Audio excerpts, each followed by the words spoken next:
إن الحمد لله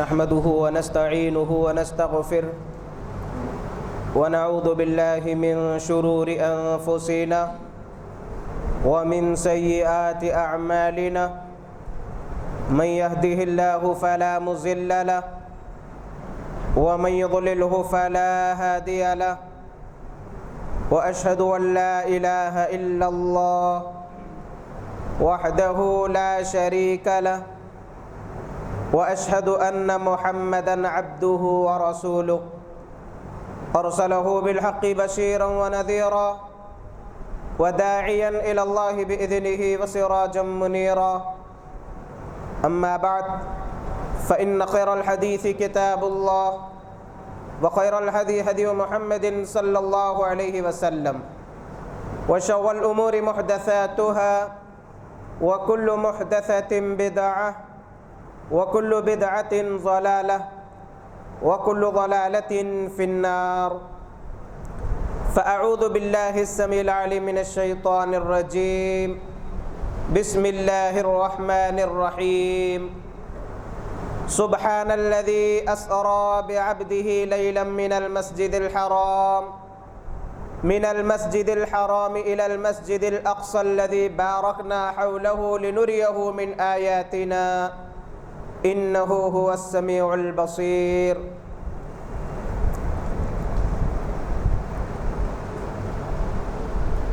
معزز و مکرم میرے دینی و اسلامی بھائیوں اور پردہ نشین میری اسلامی ماؤں اور بہنوں،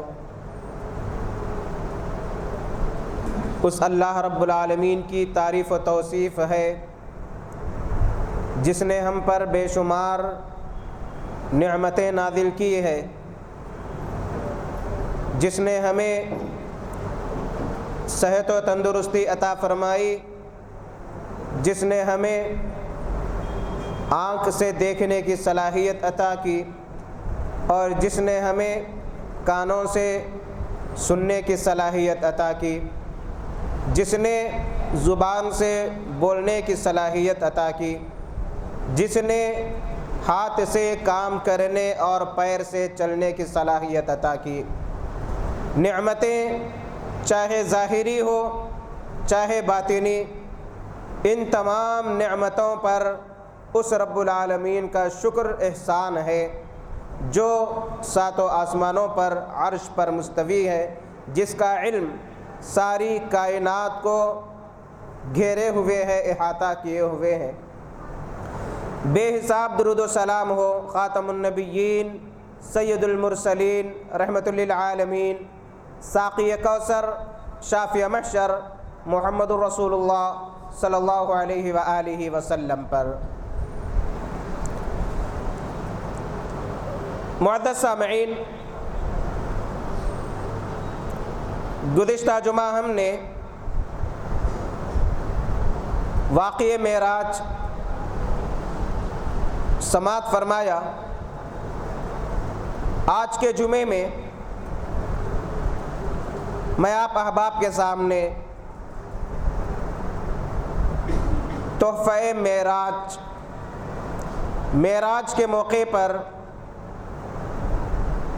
آسمان پر اللہ رب العالمین نے اپنے حبیب کو اپنے پاس بلا کر جو تحفے عنایت فرمائے، انشاءاللہ ان تحفوں کے سلسلے میں آج کا جمعہ رکھا جائے گا، آج کا جمعہ پیش کیا جائے گا۔ معزز سامعین، واقعہ معراج ہم تمام جانتے ہیں کہ ایک ہی رات میں مسجد حرام سے مسجد اقصیٰ تک آپ صلی اللہ علیہ وسلم کو لے جایا گیا۔ اس دور میں 40 راتوں کی مسافت کا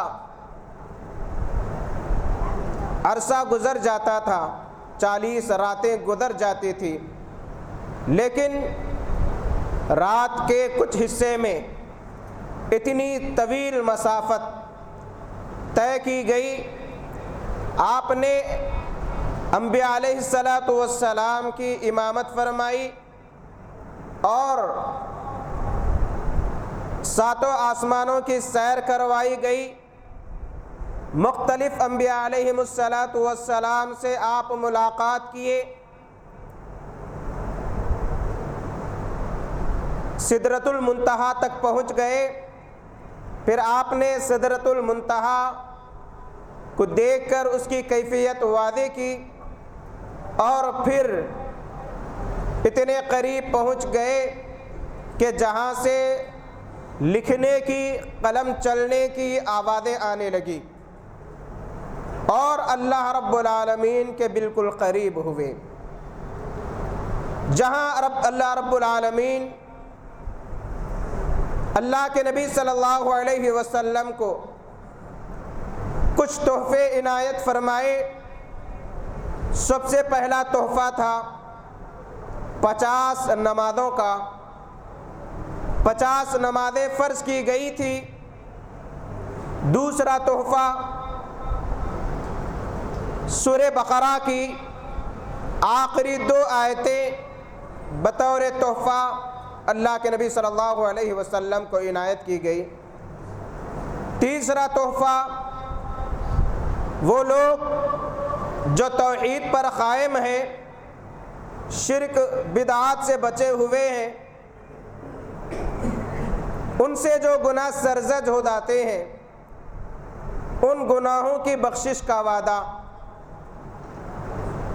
یہ 3 عظیم اور اہم تحفے اللہ کے نبی صلی اللہ علیہ وسلم کو عطا کیے گئے۔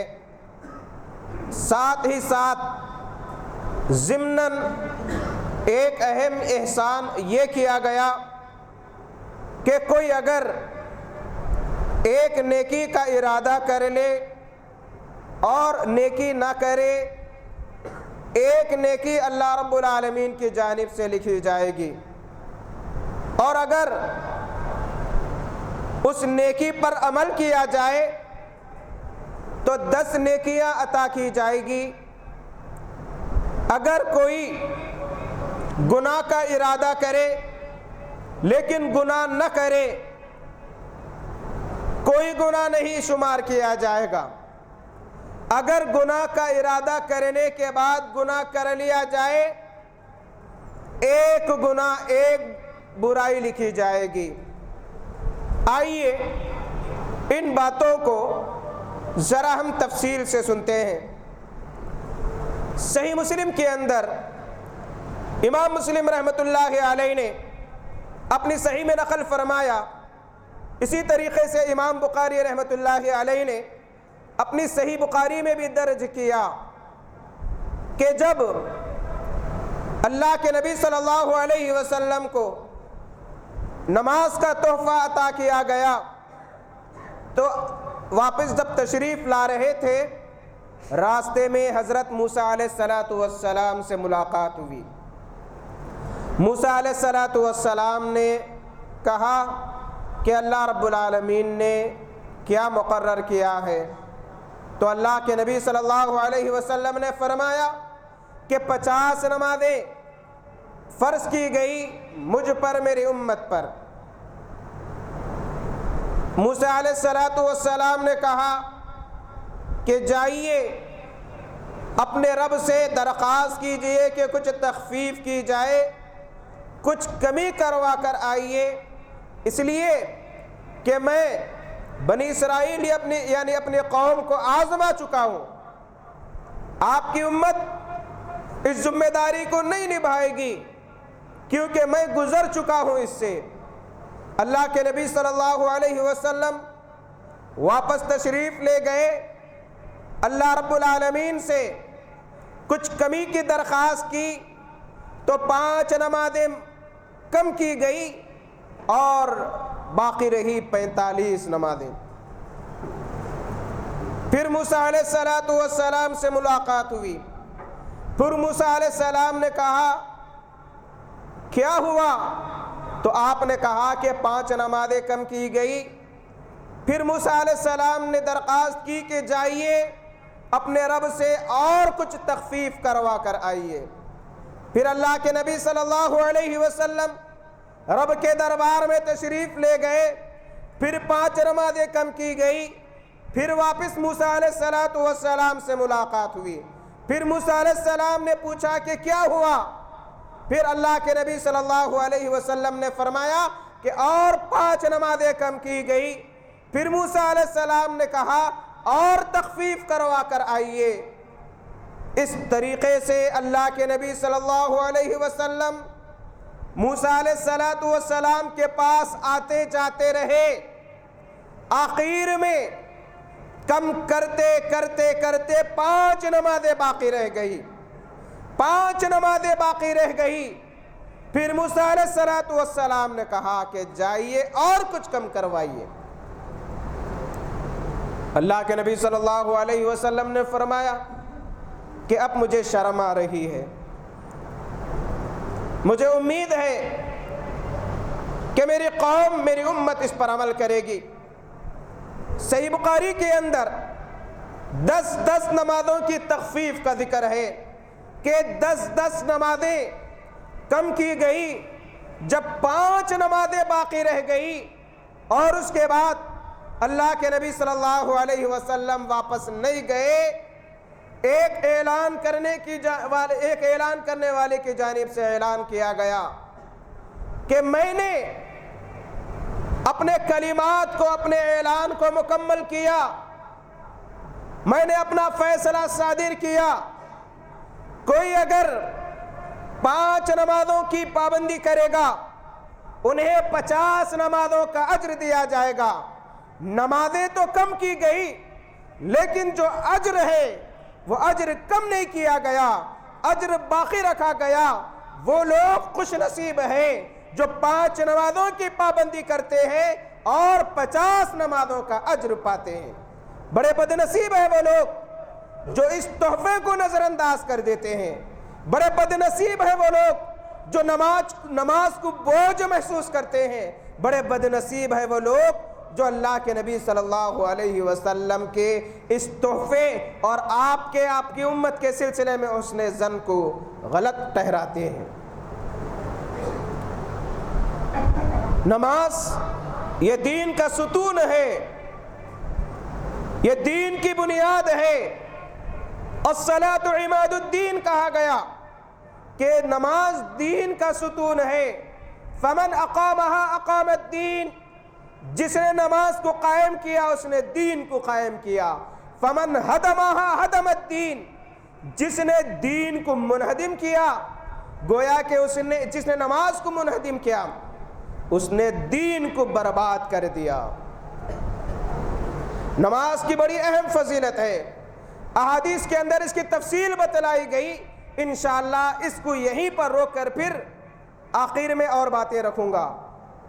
نماز جو فجر، ظہر، عصر، مغرب، عشاء کی شکل میں عطا کی گئی، اللہ کے نبی صلی اللہ علیہ وسلم فرماتے ہیں کہ طبرانی کی روایت ہے کہ تم آگ میں جل رہے ہو، تم آگ میں جل رہے ہو، جب فجر کی نماز کے لیے اٹھتے ہیں، نماز ادا کرتے ہیں تو وہ آگ ٹھنڈی ہو جاتی ہے۔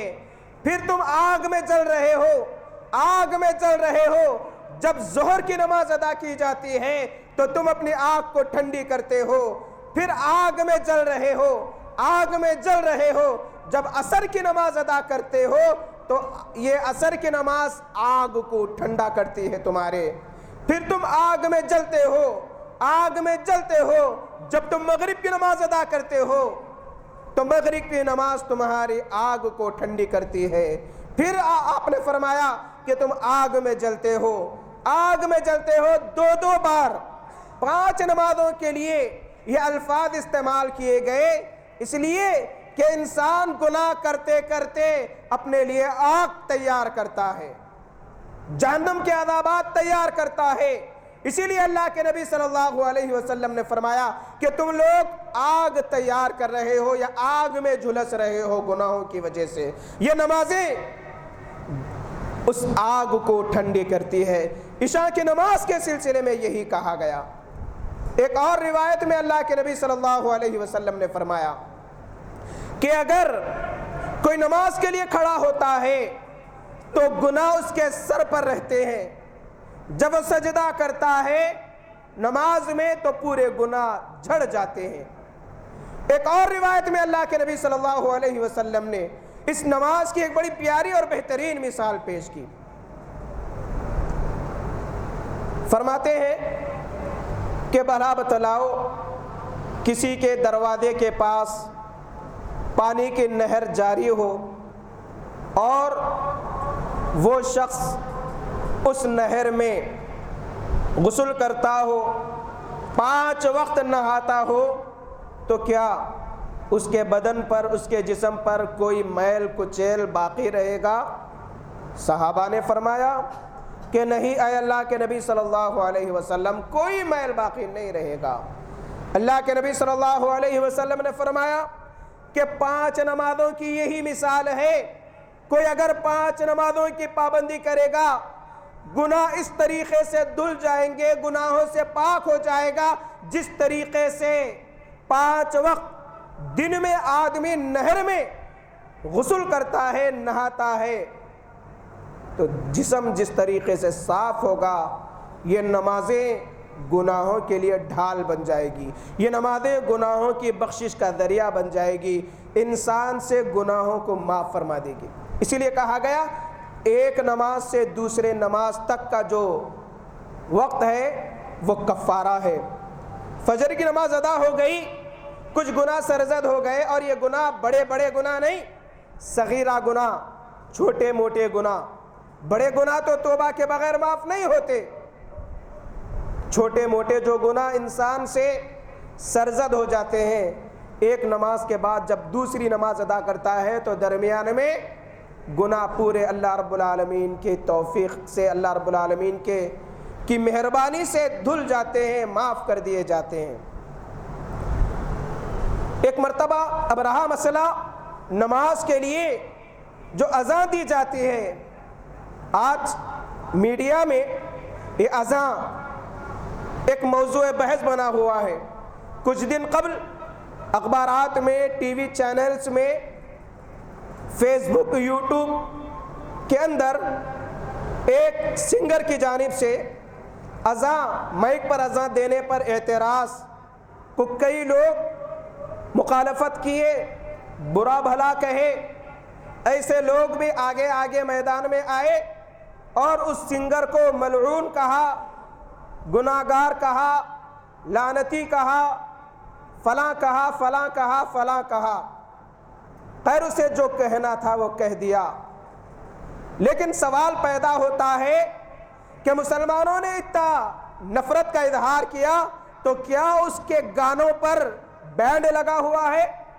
کیا مسلمان اس کے گانے شوق سے نہیں سنتے؟ کیا مسلمان اس کے گانوں کی سیڑیاں نہیں بیچتے؟ کیا مسلمان اس کے گانے نہیں سنتے؟ ہونا تو یہ چاہیے کہ اس کے گانوں کا بینڈ کر دینا، کوئی اس کے گانے نہیں سننا، لیکن ایسا تو ہوتا نہیں۔ ایسے لوگ بھی میدان میں آئے جو نمازوں کی پابندی ہی نہیں کرتے، الا ماشاء اللہ۔ اب سوال پیدا ہوتا ہے کہ ادا کیا یہ کوئی رسم ہے جو اللہ اکبر کی شکل میں بلند کی جاتی ہے؟ اذا ایک عظیم پیغام ہے توحید کا، اذا ایک بہترین ذریعہ ہے نماز کی طرف لوگوں کو بلانے کا۔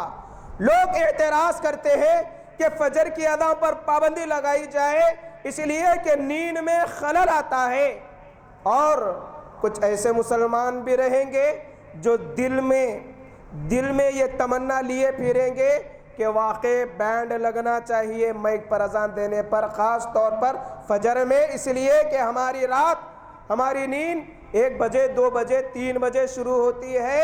اگر نیند میں خلل آ جائے تو کون برداشت کرے گا؟ یہ فطرت کے خلاف ہے، فطرت کے خلاف ہے۔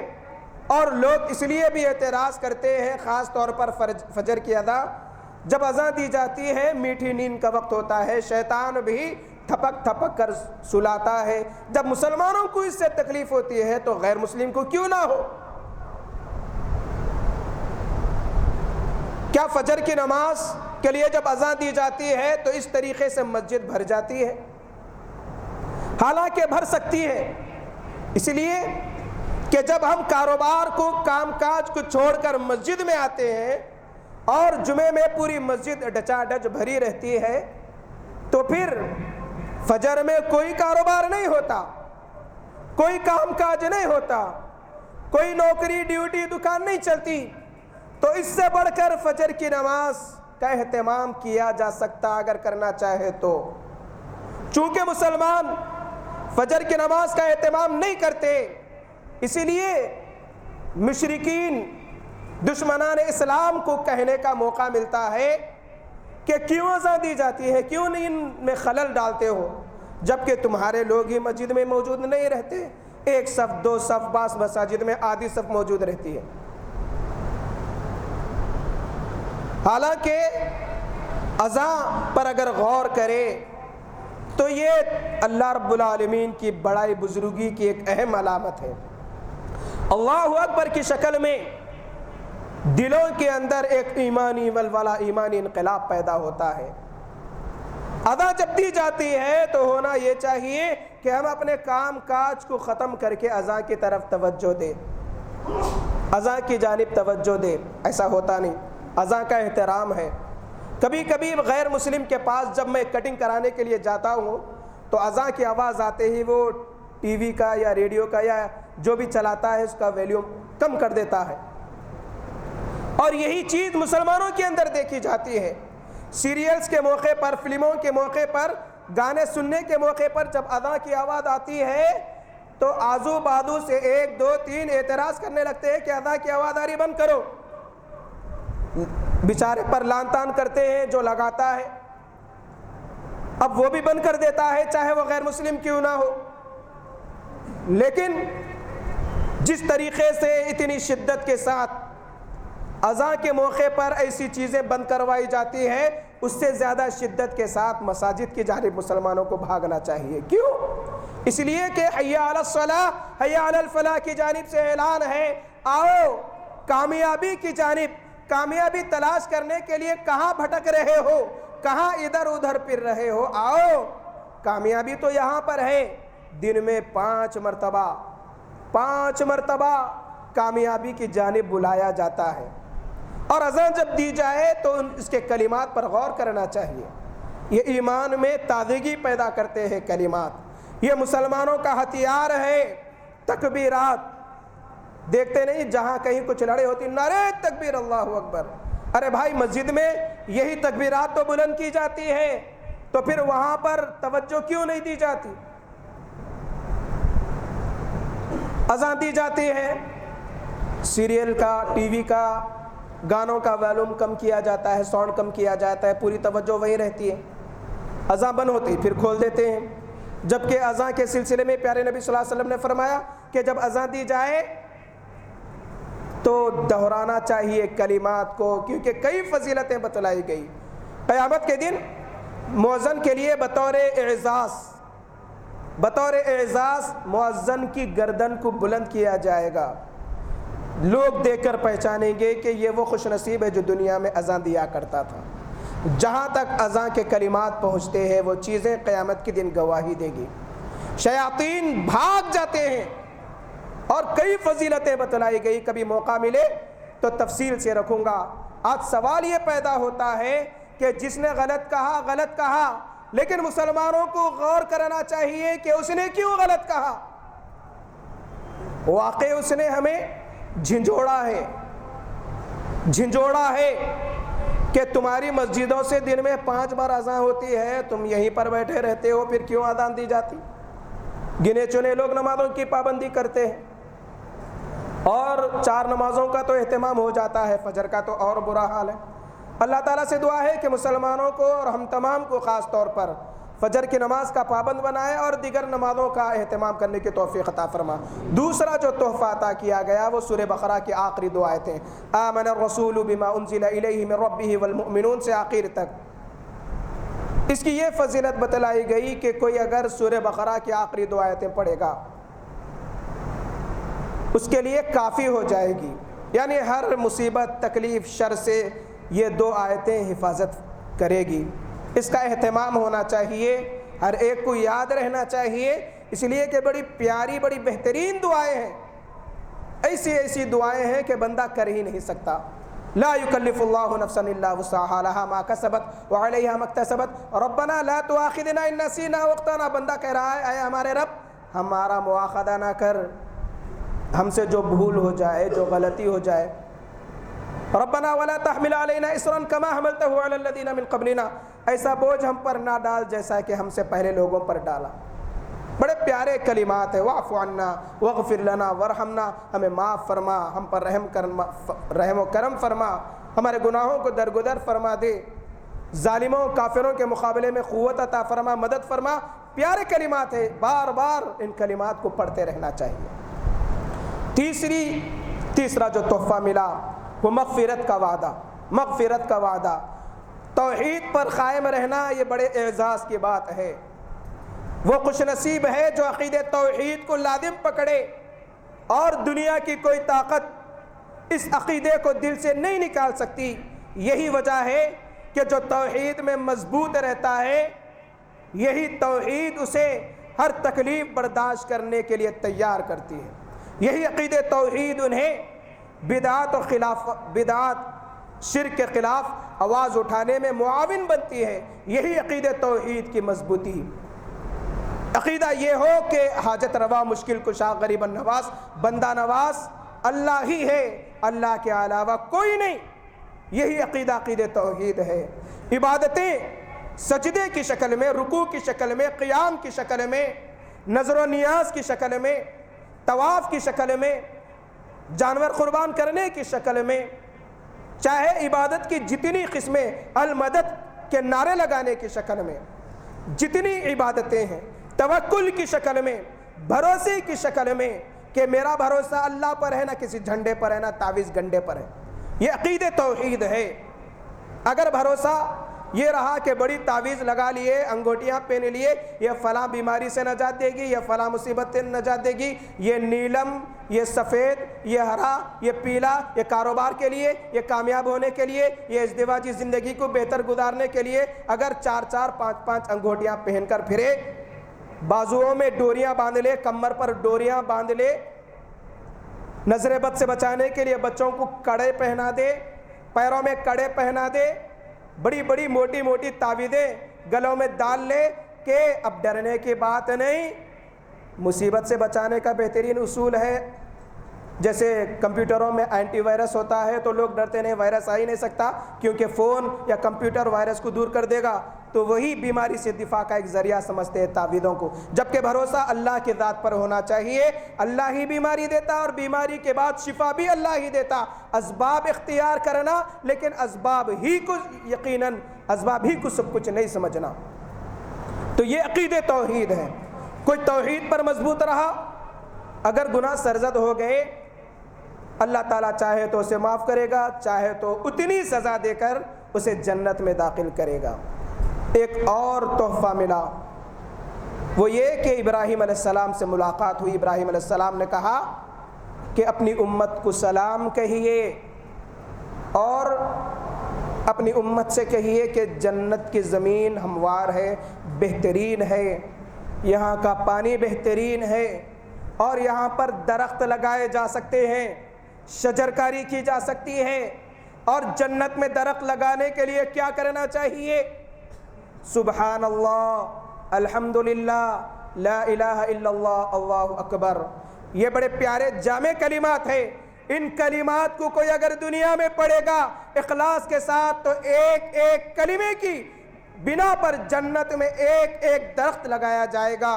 سبحان اللہ. کوئی اگر زندگی بھر ہر لمحہ، ہر وقت، صبح شام، صبح سے لے کر شام تک یہ تکبیرات، یہ تسبیحات، یہ تحلیل اگر پڑھتا رہے گا تو اندازہ لگائیے کتنے کروڑ درخت لگائے جا سکتے ہیں. اور جتنے درخت لگائے جائیں گے وہ زمین بھی ہماری ہی ہوگی. اتنا بہترین، پیارا، آسان نسخہ جنت میں جانے کا، جنت میں پھل لگانے کا ہے. تو ہم کو یہ راستے نظر نہیں آتے. ہماری فکر ہے کہ فلاں کا دامن پکڑ کر جنت میں چلے جائیں گے، کیوں اتنی تکلیفیں اٹھانا؟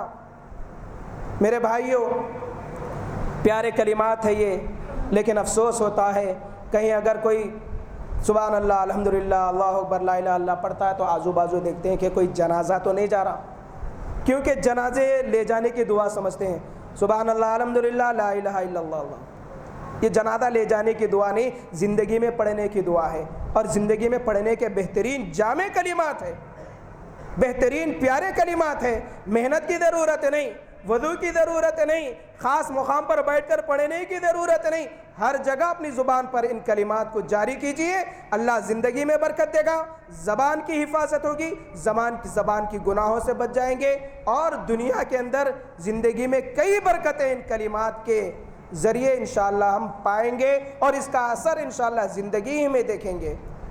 اللہ تعالی ہم تمام کو عمل کی توفیق عطا فرما۔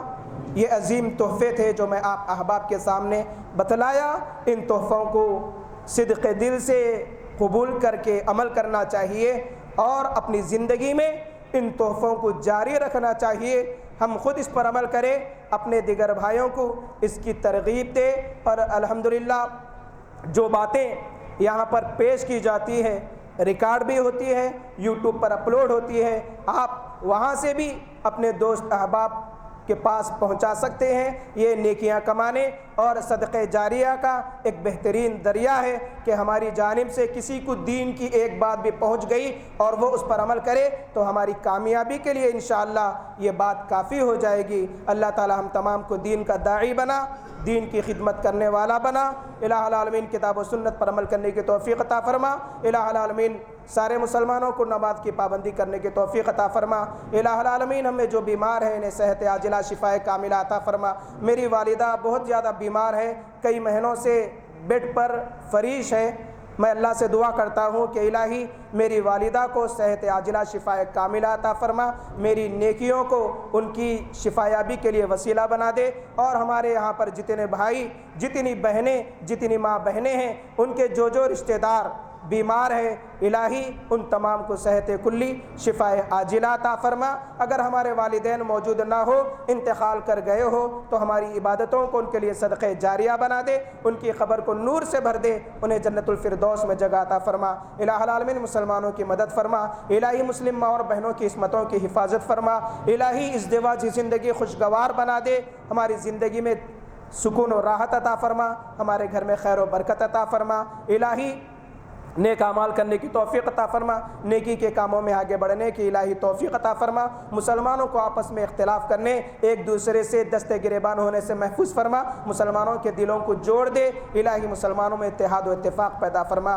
ربنا ظلمنا انفسنا وان لم تغفر لنا وترحمنا لنكونن من الخاسرين اللهم انا نسألك الجنة اللهم اجرنا من النار اللهم احفظنا من كل بلاء الدنيا وعذاب الآخرة بارك الله لنا ولكم في القرآن العظيم ونفعنا وإياكم بالآيات والذكر الحكيم إنه تعالى جواد كريم ملك بر رؤوف رحيم رب حليم۔